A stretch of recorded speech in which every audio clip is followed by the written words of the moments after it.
my social engineering friends, we're here to talk about public policy. That's what this discussion is about. You can't talk about public policy without talking about process. I have a very narrow function here. I don't have an opinion. I have a job. And my job is to be concerned about the process. Dr. McDowell spoke about incrementalism. So obviously being a doctor and a student of political science. So just quickly, a couple of approaches to public policy amongst many approaches. Incrementalism or radicalism. I can tell you right now, this legislation is not incremental. I would not call it radical. What I would call it is comprehensive reform. And I think, well, never mind what I think, that's what it is. Again, trying to walk the thin line between opinion and obligation and employment. But certainly, it is comprehensive legislation. So when you're talking about public policy as a process, for this particular dialogue, you're talking about the consequences of a particular or many public policy prescriptions amongst those that are affected. You're talking about consequences. And the consequences have been talked about, very artfully this morning by Ms. Allen, Dr. McDowell, and others, particularly this panel. Representative Potter has chosen to go another direction. Senator Henry has chosen to go another direction.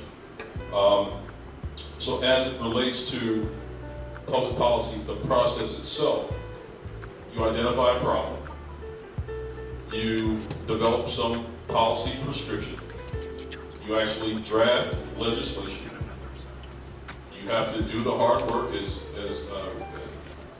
Reverend Dr. Bullock, County President, said, you have to go through the troubling waters to get it passed. After that, I think it was also Reverend Bullock that said, you have to look back at what you did. And once you take a look back, then you augment. And I would say probably hasn't been much looking back, and certainly hasn't been much augmentation. So that's again what brings us here this morning. And again, my narrow role as we are here today, as it relates to the public policy process, is the design of the legislation, the actual drafting. There was a question about where the AG stood on this particular piece of legislation. As I stand here this morning on February 22nd, I can't tell you that, but I can tell you we'll know very shortly. And again, just to reference Dr. Bullock, you can assume, you can foresee that there will be some adversaries. It is important that we embrace this legislation because this legislation can be a game changer wherein it is a law. But going back to actual legislation itself, you go through the actual conceptual phase. I don't know of anybody that's better at going through the conceptual phase than Dr. McDowell.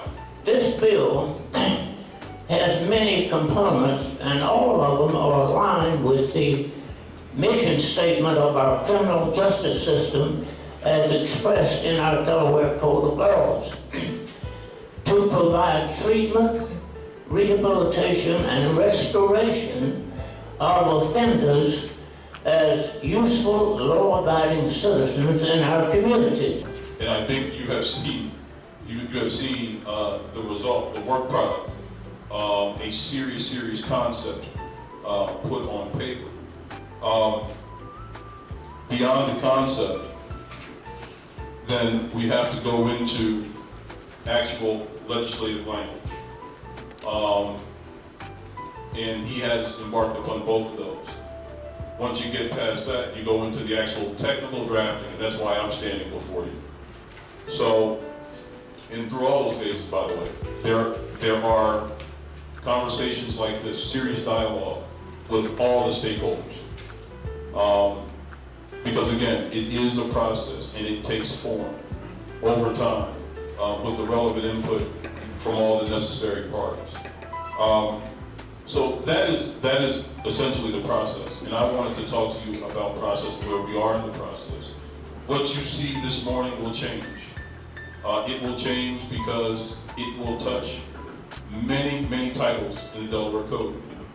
And that is my function.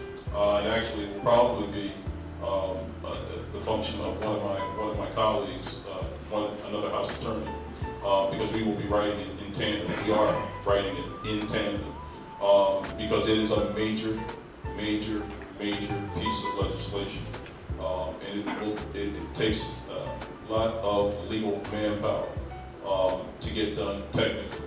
Because once we submit our product, it goes to the codifiers. They actually put it in language, and it comes out in the wonderful West reporting books that you will see when it is actually passed. And I am speaking that to the university. So that is the process. It will take some time. Again, I would just like to emphasize that what you see this morning is conceptual, and it will change to a large extent, again, just to be Delaware specific, as County Exec Gordon said, because that is required if it is going to pass with both houses of our legislature. Thank you.